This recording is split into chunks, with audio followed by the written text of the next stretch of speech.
l'affiche collée par des adhérents bénévoles. 10 millions de vues sur Internet pour des conférences qui apportent de vraies solutions. 10 ans, c'est aussi 5 km de routes peintes durant le Tour de France. Mais 10 ans, c'est aussi 200 000 emplois supprimés à cause des délocalisations. 3 000 usines fermées. 3 millions de chômeurs toutes catégories en plus. 1800 suicides d'agriculteurs. 900 milliards d'euros de dettes publiques en plus. 1 million de personnes qui basculent sous le seuil de pauvreté. 6 guerres auxquelles la France a participé. 10 ans, c'est aussi 190 propositions d'une autre Europe. C'est 7 millions d'euros de rémunération touchée par la Commission européenne. 20 milliards d'euros d'amendes infligées par la Cour de justice européenne. Et enfin 70 milliards d'euros de contributions à l'Union européenne. Le Frexit, c'est maintenant, pas dans 10 ans. Allez, un moment très important puisque nous allons accueillir les maires, mais surtout, grâce à vous, les maires de France, le nombre c'était 587 qui ont parrainé François Asselineau, qui ont été présents et répondu à l'appel de l'UPR. Nous vous devons beaucoup. Avec vous, nous allons changer l'histoire et nous avons conçu un film. Ce film, il se nomme 587 en réponse à vos parrainages. Je vous propose de le regarder tout de suite avec nous. 587, merci. Merci. Merci. Merci.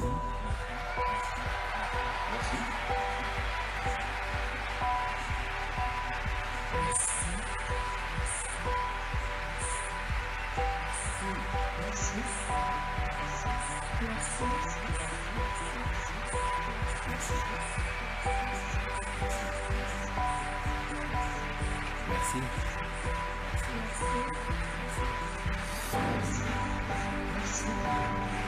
Merci. Merci.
Merci.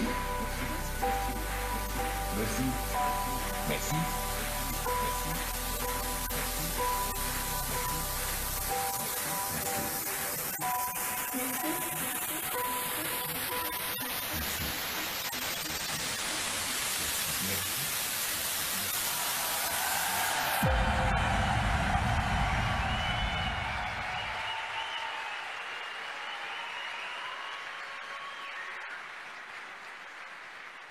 Certains se sont retrouvés dans le générique peut-être, hein. J'en suis certain, on les entend. Un grand merci, un grand bravo au maire et à ces 587 signatures qui vont nous permettre de changer l'histoire. Et maintenant, j'accueille tout de suite les maires Frédéric Robert, Gérard Poulain, Antoine Duburc et Christine Anotte. Bonjour monsieur. Enchanté. Okay. Je vous en prie. On a la scène pour nous, mettez-vous au milieu.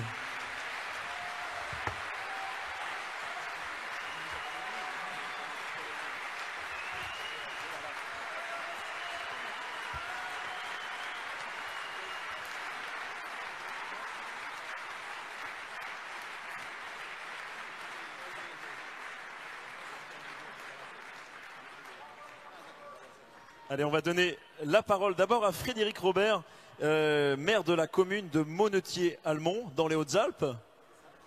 Frédéric, bonjour. Vous voulez aller à la tribune, hein, ça c'est vraiment l'effet des maires. Vous êtes debout, mais regardez, je vous donne un micro. Exprimez-vous directement. Merci. Allez, on va écouter. Merci beaucoup, bonjour à tous. Alors vous pouvez faire du bruit pour les 20 millions de Français qui représentent la ruralité. Ils vous écoutent dans les Hautes-Alpes et je pense dans beaucoup de départements de métropole et d'outre-mer. Alors je suis monté ce matin dans le TGV, il pleuvait à Marseille et il fait beau à Paris, c'était l'inverse. Et j'ai traversé tous ces paysages de bocage, tous ces paysages qui symbolisent finalement l'agriculture familiale, celle dont parle François Asselineau et celle à laquelle il est énormément attaché. Je suis un maire parmi les 35 498 communes qui restent. Oui, parce que depuis 2 ans, la politique de fusion des communes a fait basculer 1 600 000 Français dans ce que l'on appelle les communes nouvelles.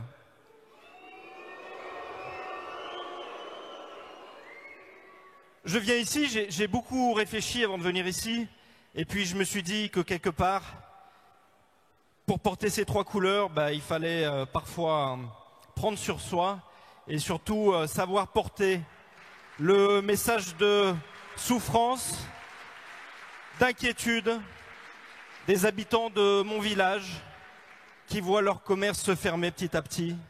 C'est un village de 320 habitants, Monetier-Almont, un très joli petit village où il y a une dizaine de familles qui sont arboriculteurs, qui cultivent les pommes, les belles pommes des Alpes, les golden, qui sont magnifiques avec une petite face rouge. Je vous conseille d'y goûter. Et ils s'inquiètent. Figurez-vous que les frigos, cette année, ne se vident pas. Les frigos ne se vident pas, et c'est fou de constater que même à l'échelle d'un village de 320 habitants, eh bien, la politique, la géopolitique joue et a des conséquences. Je veux bien sûr parler de la vente des 2 sous-marins russes qui ne s'est pas faite et qui a entraîné la fermeture des frontières russes aux fruits et aux légumes européens.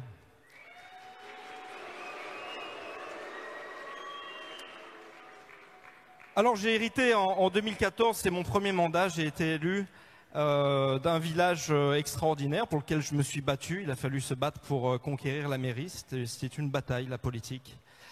Et en fait, je me suis retrouvé à la tête d'un village qui est endetté à hauteur de 1 200 000 € pour 320 habitants.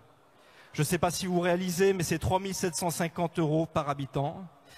Alors je ne remercierai pas la politique régionale d'aménagement solidaire qui nous promettait 80% d'aide et qui finalement n'en a accordé au précédent conseil que 40. Voilà. Donc moi, qu'est-ce que j'ai fait depuis 3 ans? Eh bien, je gère la commune comme je peux, avec le sourire. Nous ne faisons pas d'emprunt, nous faisons appel au bénévolat. Et je reste quand même, au bout de 3 ans, persuadé que dépenser de l'argent, ce n'est pas forcément nécessaire quand on a de bonnes idées. Voilà. Je pense chaque mois à François Asselineau, quand je regarde avec un peu de circonspection les 200 € par mois qu'il nous reste de dotation globale de fonctionnement. 200 € par mois de dotation globale de fonctionnement. Alors vous savez, je suis arrivé maire, je suis un jeune maire, je n'avais pas d'expérience politique avant, et puis je me suis dit mon village est petit, il est endetté, il me faut un appui politique, il faut que je trouve une aide politique. Alors j'ai cru à un moment donné, j'ai fait une erreur, j'ai pris ma carte aux Républicains. Et oui, mais bon. Et en fait j'ai découvert ce que c'était que la politique. Parce que de nos jours, qu'on soit à gauche ou à droite dans un parti, quand on participe réellement aux réunions de gouvernance des partis politiques au niveau des départements, qu'est-ce que c'est en fait un parti politique? Eh bien, c'est une plutocratie locale qui se réunit et qui regarde un petit peu comment elle va se partager le gâteau. Voilà à quoi ça ressemble. Il faut le dire, je suis désolé. C'est la vérité. C'est la vérité. J'en discutais la dernière fois avec un sénateur qui m'a dit « Oui, c'est vrai, tu as raison, c'est comme ça ». François Asselineau, je l'ai découvert il y a un peu moins d'1 an, parce que j'étais et je vais faire court, hein, je termine rapidement. On vous écoute avec attention. Voilà. j'étais au vœu du préfet du 05, de l'ancien préfet, et puis je discutais avec un jeune énarque. Vous savez, il y a des stagiaires ENA dans les préfectures, et puis il avait l'air sympa et tout, et puis je l'approche et je lui dis, bah, écoutez, je sais pas, je voudrais pas paraître complotiste, mais c'est normal que j'ai l'impression que la ligne politique de l'État soit toute tracée et qu'on puisse pas en dévier invariablement. Alors il m'a regardé avec un regard malicieux. Il m'a dit, mais monsieur le maire, intéressez-vous au PNR. Le PNR, c'est le Programme national de réforme, ce même programme qu'a évoqué François Asselineau devant l'Assemblée des maires de France il y a quelques jours, dans un discours qui en a laissé plus d'un assis.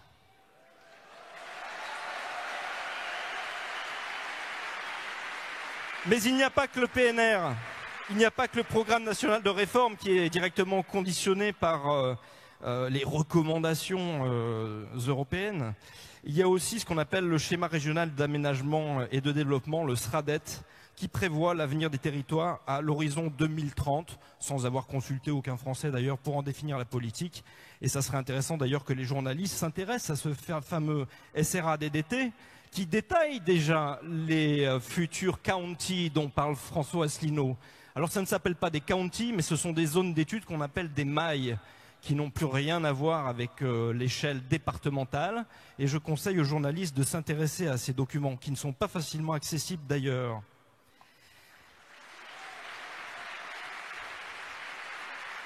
Je voudrais rapidement conclure je me souviens simplement de l'intervention d'un journaliste sur France Inter qui ne comprenait pas la métaphore de François Asselineau sur la fusion par paquet de 60 des fromages français. Eh bien, qu'il vienne voir mon intercommunalité qui regroupe à présent 63 communes. Voilà. Alors, ça ne marche pas à 28, ça ne marche pas à 28. Il y a peu de chances que ça fonctionne à 63, ça c'est important de le dire. J'attire aussi l'attention, et je ne vais pas continuer longtemps, sur tous les transferts de compétences dont personne ne parle. Vous savez, on dit que l'Europe vide de sa substance et de ses compétences l'État français, c'est vrai.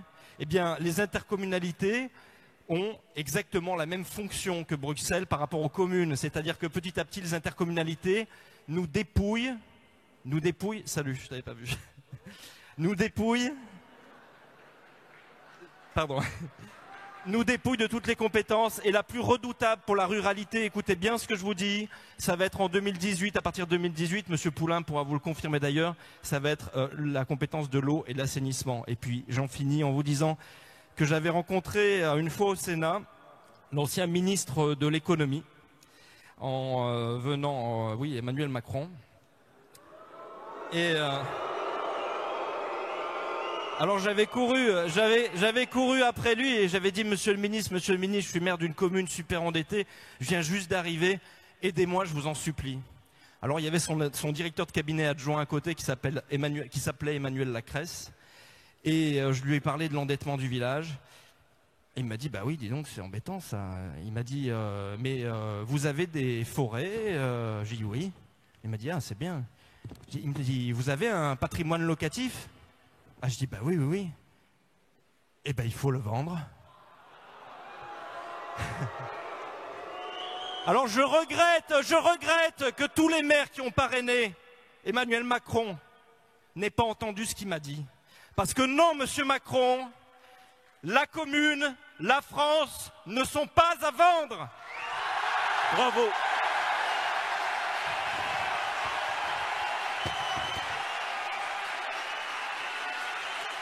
Bravo, monsieur Frédéric Robert, pour ce discours sincère.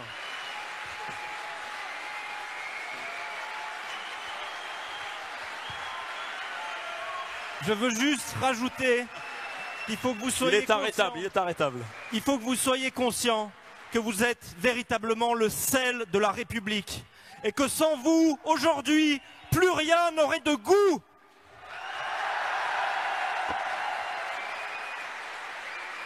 Bravo, monsieur Frédéric Robert, pour votre témoignage.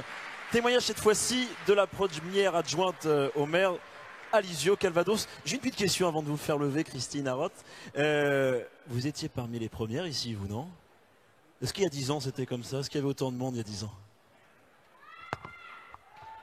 Non, il y avait effectivement peu de monde. Nous étions 40, pas très loin d'ici. Et c'est vraiment avec beaucoup d'émotion que je viens fêter avec vous tous, nombreux, ces 10 ans. Alors je vais me permettre de faire un petit texte de témoignage. Je vous emmène à la tribune. Mais effectivement, ça a du changement. Hop.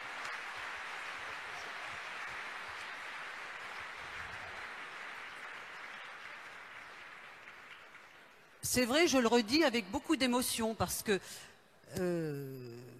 comme je disais tout de suite, c'était pas très loin d'ici, je me souviens plus quelle salle, et effectivement une grande salle où nous n'étions que 40. Alors je ne sais pas si ce que vous pouvez vous imaginer, 40 c'est un petit carré ici dans une grande salle, mais on était déjà plein d'espoir. Alors cet espoir aujourd'hui, on va le partager ensemble pour justement apporter notre soutien à François. Alors votre présence ici, notre présence ici, en ce samedi 25 mars 2017, montre que vous n'êtes pas, que nous ne sommes pas indifférents aux idées qu'avec François Asselineau, nous défendons avec acharnement depuis 10 ans. Idées que je défends à titre personnel depuis 40 ans. Oui, aujourd'hui... Christine, on est 5000 aujourd'hui. Pardon ? On est 5000 aujourd'hui, parce que vous en parliez de 40, on est 5000 aujourd'hui. Nous sommes 5000. 5000 dans la salle, évidemment. 5000.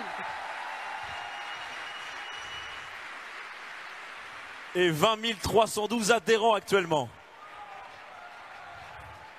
Alors oui, aujourd'hui, l'heure a sonné où les uns et les autres, responsables et coupables, ceux de la France officielle qui parlent ou se tait d'une seule voix, celle du renoncement, devront rendre des comptes et faire quelque effort pour nous faire croire à une confrontation sur le fond. Oui, aujourd'hui, c'est le moment de formaliser toutes les actions que nous avons menées, que vous avez menées, et qui n'auraient pas de sens si elles ne débouchaient pas sur la défense de nos idées, si elles ne débouchaient pas sur leur victoire à l'élection présidentielle.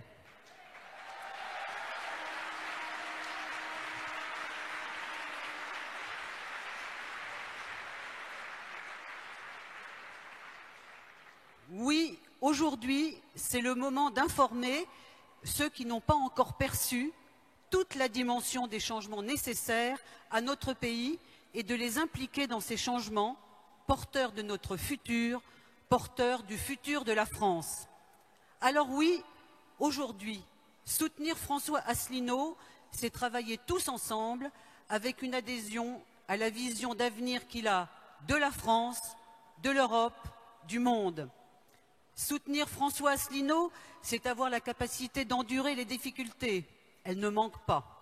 Soutenir François Asselineau, c'est avoir le courage et la ténacité de les surmonter. Soutenir François Asselineau, c'est refuser la balkanisation et la clochardisation de la France. Soutenir François Asselineau, c'est refuser que l'ordre social soit contrôlé par les parvenus du système marchand et son éthique dominante, consommer pour exister, nouvel asservissement mondial.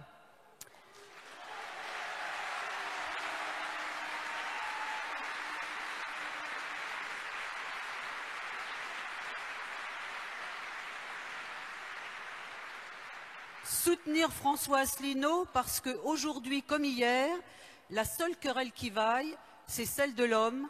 C'est l'homme qu'il s'agit de sauver, de faire vivre et de développer.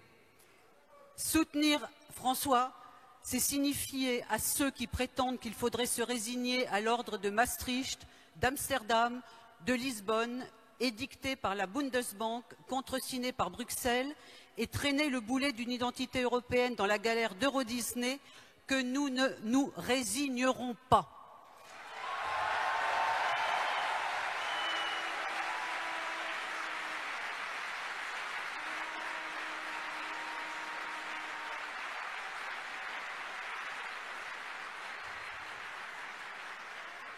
Soutenir François Asselineau, c'est refuser le fait qu'il faudrait consentir à l'infantilisation du peuple français en préalable à sa mise au rencard de l'histoire. mais entre Clovis et Charles de Gaulle, la France a survécu à trop d'avatars pour devenir un canton anglo-saxonisé du monde globalisé qui néantise les peuples en leur ôtant les liens qui font d'un homme le sanctuaire des patriotismes vrais. La liberté, l'égalité, la fraternité dans une nation libre, dans notre France libre.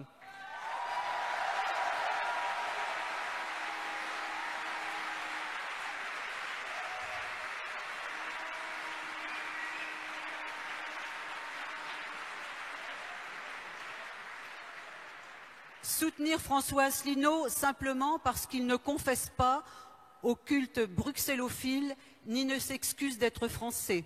Et les ricaneurs, bien sûr, de ricaner parce que François parle du peuple, parle au peuple, parle à la France, parle de la France. Parce que les ricaneurs se méfient du peuple et croient que l'on peut sonner le glas de 15 siècles d'histoire de France. Pas François, pas vous, pas nous. Soutenir François parce que nous croyons en la France. Soutenir François Asselineau parce que nous croyons en la France quand ceux-ci n'y croient plus. Croire en une France qui, lorsqu'elle se libère de ses doutes et de ses carcans et décide de s'assumer, est capable de réussir l'impossible.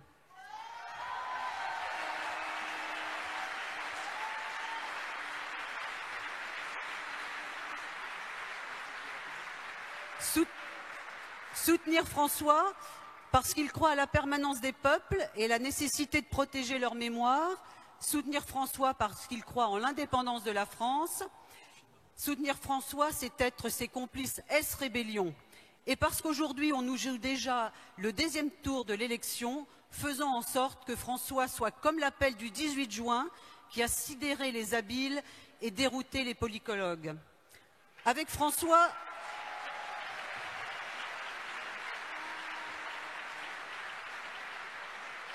Avec François, nous savons que nous n'adhérons pas au parti des espérances trompées. Alors, chers amis, si nous pouvons compter sur François pour défendre une certaine idée et une idée certaine de la France libre, il sait pouvoir compter sur vous, sur nous, pour accélérer les changements pour le redressement de notre pays. Il y a une seule façon d'y arriver, l'engagement de toutes, l'engagement de tous. Parce que nous aurons persuadé les indécis, parce que nous aurons rassuré les inquiets, parce que nous aurons mobilisé les égarés, parce que nous aurons conforté les convaincus, parce que, soyons francs, chaque personne de plus à nos côtés est un pas vers la libération, parce que nous n'avons pas plus d'autres alternatives pour que vive la République, vive la France. Merci beaucoup, Christina Lotte, premier adjoint au maire. Avant de vous donner la parole,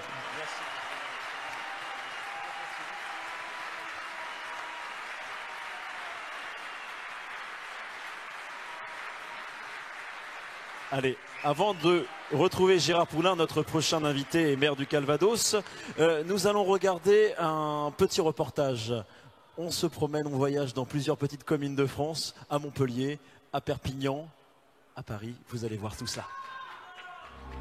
L'UPR fête ses 10 ans et ceux qui en parlent le mieux, c'est vous. Bonjour à tous les membres de l'UPR et bonjour à ceux qui ne le sont pas. Et c'était surtout à eux que je voudrais m'adresser, à ceux qui doutent, à ceux qui s'interrogent. Je m'appelle Nelly et si je suis à l'UPR, c'est grâce à mon fils Stéphane qui me disait souvent « Mais maman, t'en as pas assez de regarder la télévision et t'énerver avec tout ce que t'entends. Regarde et écoute ce monsieur. » Et il me met une vidéo de François Asselineau, mince. J'ai été complètement scotchée. Moi aussi, j'ai été chamboulée quand j'ai découvert l'UPR, quand j'ai découvert les premières conférences de monsieur Asselineau. Je pensais maîtriser un peu l'histoire, surtout l'histoire du XXe siècle. Eh bien non, je ne savais rien, je suis tombée de haut. Et je le remercie parce que la connaissance est toujours ce qui me passionne. Je m'appelle Sybille Saint-Giron, j'ai 49 ans et j'œuvre à stimuler la coopération dans les associations en France, en Europe et dans le monde. J'ai choisi d'adhérer et de contribuer à l'UPR car j'apprécie M. François Asselineau pour son sérieux, son expertise, sa clarté de langage, son ouverture et sa générosité. Ce que je veux dire à ceux qui ne sont pas convaincus, c'est qu'ils s'informent qui s'informe auprès des gens indépendants, dans les moyens, les médias indépendants, parce que les médias officiels ou les médias classiques sont tous, bien sûr, achetés. Il faut aller sur Internet, regarder les vidéos, s'informer, qu'est-ce que l'euro, pourquoi sortir de l'euro, pourquoi sortir de l'Europe, qu'est-ce que l'Europe, etc. À nous de faire notre part. À nous de restaurer la démocratie, les affaires publiques et la justice sociale. À nous de contribuer à la prospérité de la nation. À nous de préserver la nouvelle génération. À nous de voter et de faire voter. À nous de porter un homme d'État. Pour la France, il nous faut Asselineau. Faites jouer votre esprit critique. Ne prenez rien pour argent comptant. Réfléchissez. Faites-vous une opinion par vous-même. Et seulement là, à ce moment-là, vous pourrez choisir ce qui vous convient et l'avenir que vous voulez. J'espère vous voir nombreux ce 25 mars. J'y serai pour le départ de notre campagne, puisque nous aurons converti toutes ces heures passées sur le terrain avec un nombre suffisant de parrainages. Vive la France et que vive l'égalité, la liberté et la fraternité en France et au-delà. Merci à tous. Grâce à vous, l'UPR fête ses 10 ans, le 25 mars 2017. Allez, merci. De retour avec nos maires. Je vais intervenir avec Antoine Duburc, s'il vous plaît. Antoine, bonjour. Vous êtes maire en Ariège. Je vais vous donner tout de suite un micro et je vais vous inviter à rejoindre la tribune. Vous êtes maire de la commune de Balacette. J'ai bien prononcé le T, hein, je crois que c'est important.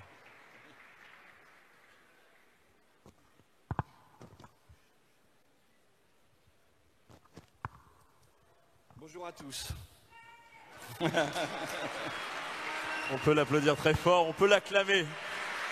Notre maire de Balacette.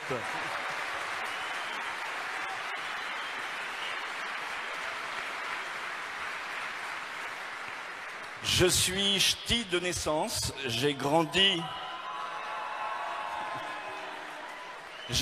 dans la région de Lyon et la vie m'a mené dans le sud-ouest, grande région du ballon ovale. En obtenant par le travail remarquable des démarcheurs les 587 signatures d'élus pour que notre candidat François Asselineau puisse se présenter à cette présidentielle, nous avons marqué un formidable essai.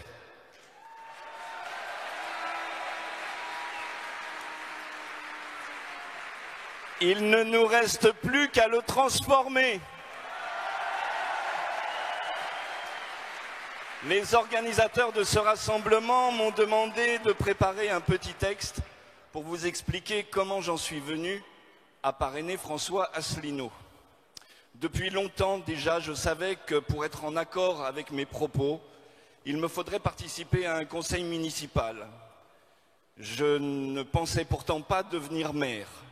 Néanmoins, en 2014, mon envie citoyenne de garder une mairie dans la petite commune de Balacette m'a conduit à assumer ses fonctions.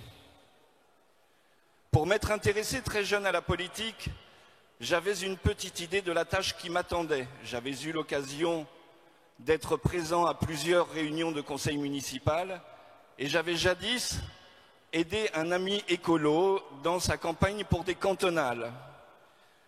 En revanche, je ne m'attendais pas à devoir participer par la mise en application de la réforme du territoire dictée par la loi NOTRe, loi qui n'est pas la mienne, au démantèlement de notre pays.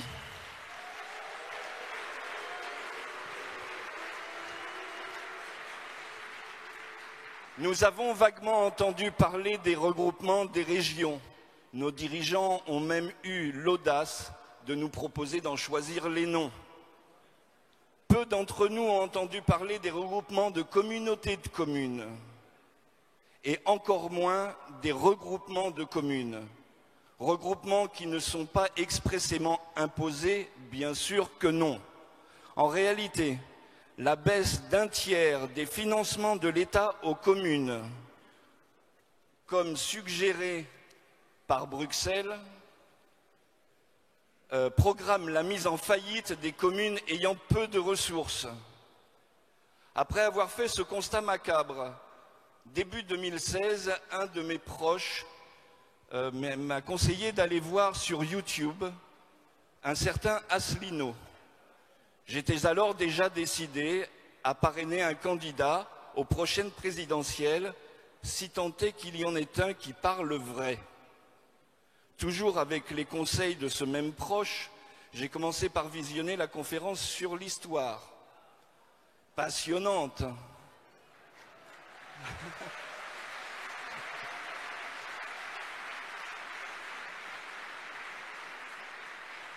J'ai ensuite vu beaucoup d'autres conférences et j'ai pris le temps de recouper et de vérifier les infos et les chiffres.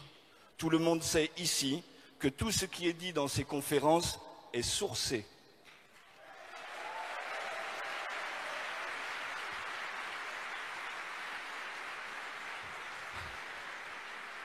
J'en profite pour rassurer le grand animateur de la matinale de France Inter.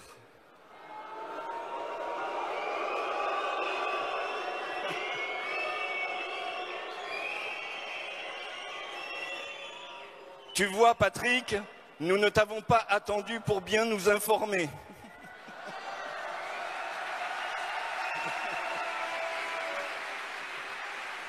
Mais revenons à l'essentiel. Après plusieurs dizaines d'heures d'investigation, j'ai pris contact avec Karim Sédan, qui m'a mis très vite en relation avec François Asselineau.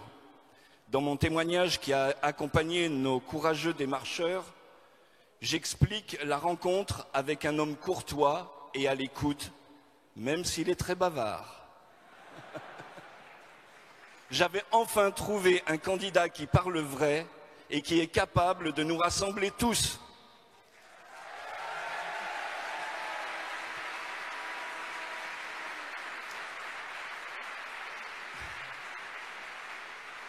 Et voilà comment j'en suis venu à parrainer François Asselineau et à être très heureux de pouvoir partager ce moment avec vous. Merci de m'avoir écouté. Merci.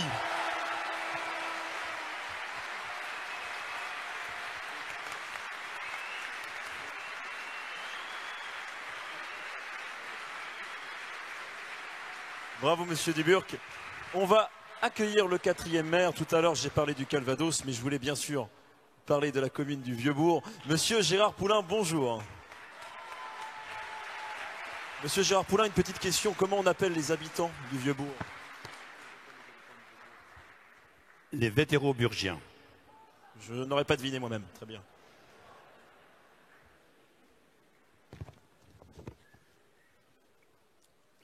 Bonjour mesdames, bonjour mesdemoiselles, bonjour messieurs, chers amis. Je vais me présenter quelques instants, bien que certains d'entre vous me connaissent déjà, puisqu'on a eu l'occasion de se rencontrer lors des universités au mois d'octobre. Alors je suis maire de ma commune, une petite commune depuis 22 ans, une petite commune rurale en plein cœur du pays d'Auge, dans le canton de Pont-l'Évêque, proche de Deauville et de Honfleur. Je suis aussi président d'un syndicat d'eau qui s'étend sur 8 communes, que l'on veut bien sûr en 2020 nous supprimer. Membre du bureau OSDEC Énergie du Calvados en responsabilité d'un secteur de 56 communes. Je suis aussi délégué au SCOT, organisme qui fixe les orientations de notre urbanisme local, membre de l'Intercom, bien sûr, de Pont-l'Évêque Intercom, qui comprend 35 communes. Alors, mon parcours politique, je me suis engagé en politique sous le général de Gaulle, suite aux événements de mai 68.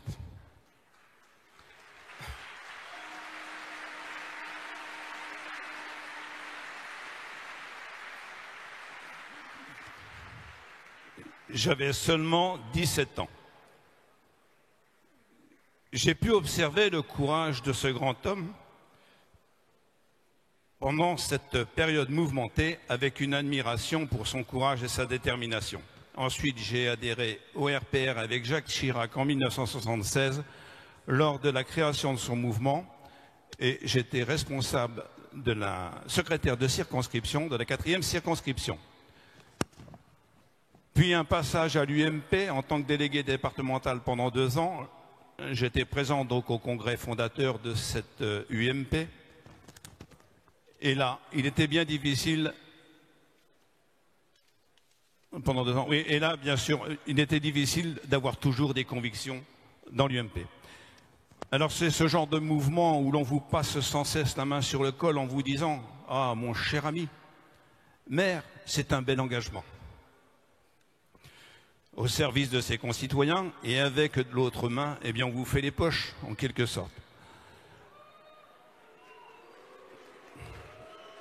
Ne pouvant plus m'exprimer, mais devant toujours subir, car finalement, on ne peut plus, on n'a plus rien à dire, on est obligé d'écouter ce qui se passe.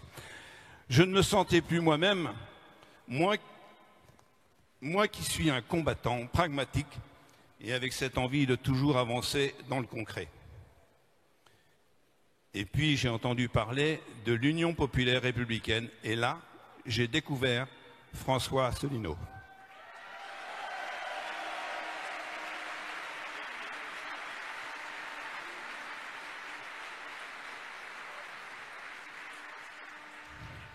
J'ai compris qui était cet homme, ses convictions et surtout sa vision politique dans cette période.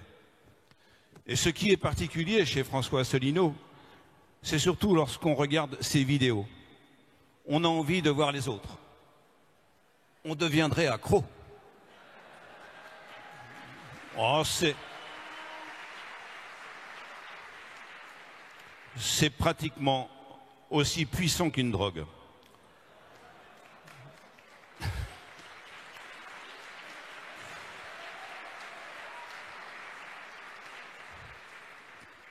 J'ai adhéré à l'UPR avant les élections régionales 2015 où j'étais 3e de liste sur le Calvados, où j'ai rencontré Monsieur Loutre et puis toute l'équipe. Et en octobre dernier, j'ai participé à une table ronde sur la réforme territoriale lors des universités de notre mouvement. C'est pour ça que je n'ai pas trop parlé de toutes ces réformes, car j'ai eu l'occasion de m'expliquer. Et voilà en quelques mots les raisons pour lesquelles je suis à l'UPR. Avec François Asselineau, je vois poindre cette phrase mémorable du général de Gaulle. Une certaine idée de la France.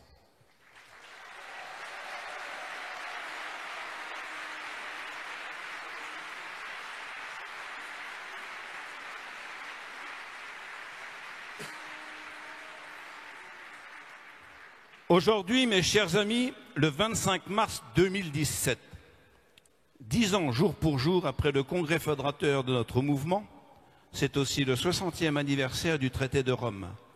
Et à seulement 29 jours du premier tour des élections présidentielles. Nous sommes réunis si nombreux, près de 5000, me dit-on. Et l'UPR compte déjà 20 500 adhérents pour fêter ses 10 ans autour de notre président François Asselineau, candidat.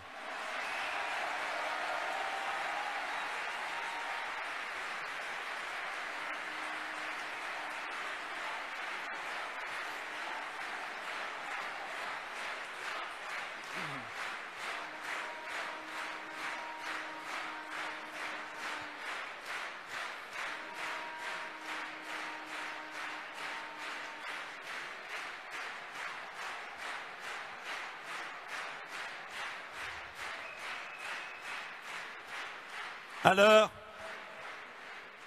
comme le dit si bien notre président, ils ne nous ont pas vus venir.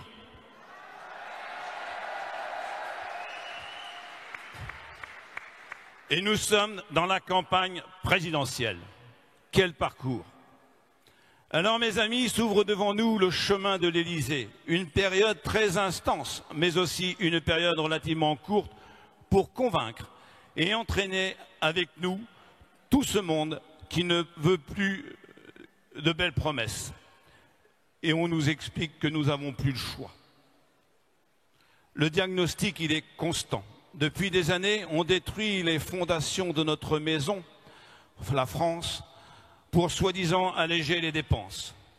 Alors je ne reviendrai pas bien sûr sur tout ce qui est intercom, communes nouvelles, communautés d'agglo, pôles métropolitains, et qui sont des grands ensembles qui coûtent toujours de plus en plus cher. Alors on s'attaque à la destruction de nos communes par la création de nouvelles communes, des intercos, et les pôles métropolitains, tout ceci sans la moindre consultation des élus et surtout sans l'avis de vous tous, de nos concitoyens.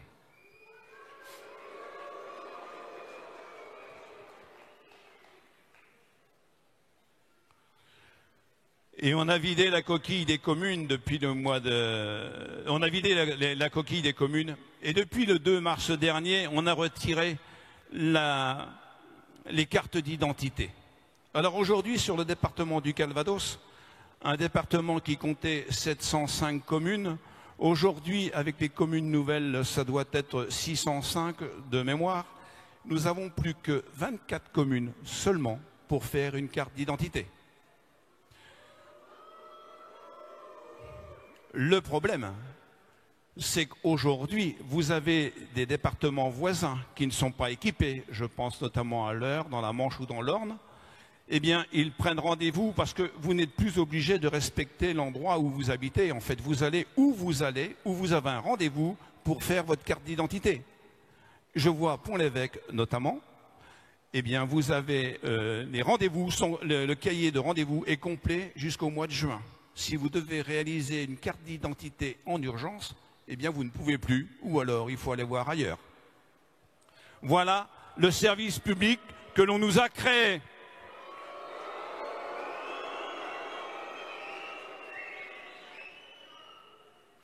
Alors, comme l'a si bien dit notre candidat devant les maires de France le 22 mars, je suis là pour aller au fond des choses. Entre nous, cette vidéo a été vue pendant plus de 45 000 fois. Bien sûr, notre candidat interpelle tout le monde parce qu'il apporte les bonnes réponses sans pour autant devoir subir plus de restrictions. Et bien sûr, tout cela est possible. Alors, mes amis, il nous reste 29 jours pour soutenir notre candidat François Asselineau.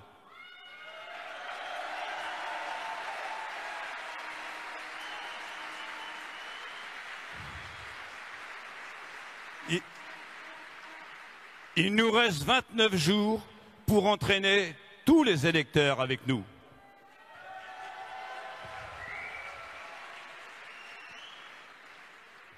Il nous reste 29 jours pour convaincre autour de nous et 29 jours pour gagner. Merci. Merci, monsieur le maire Gérard Poulain, pour votre discours.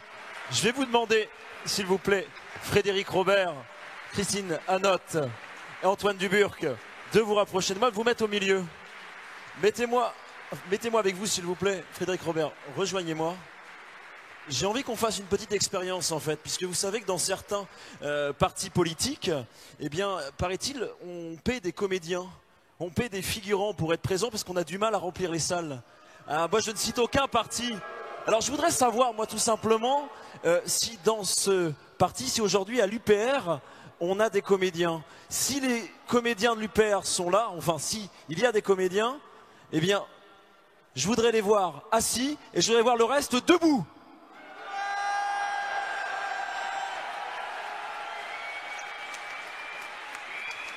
Il n'y en a pas un seul assis, j'ai l'impression. On n'en a pas. Gérard Poulain n'en a pas, visiblement. Aucun pensionnaire à la Comédie Française ici.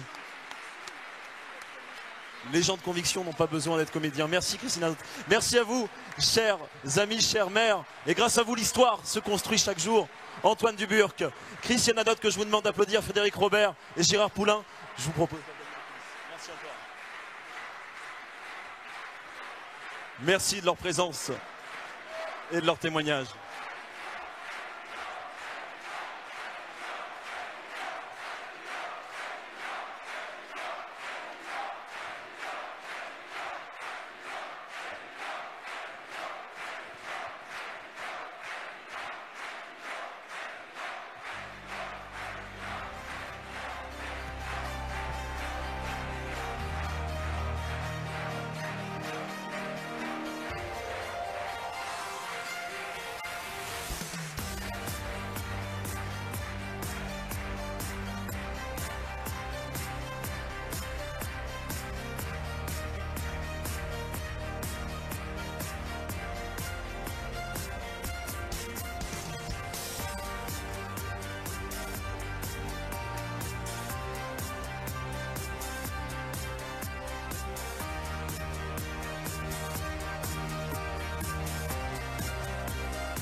Allez, on a eu bien sûr le témoignage des maires de notre France éternelle, mais l'UPR, vous le savez, c'est présent dans plus de 90 pays dans le monde. Et nous allons accueillir pour cette prochaine table ronde des membres imminents, des membres étrangers qui nous ont fait l'amitié de venir, qui soutiennent l'UPR. Je vais les appeler, ils vont nous rejoindre. Avant cela, capsule.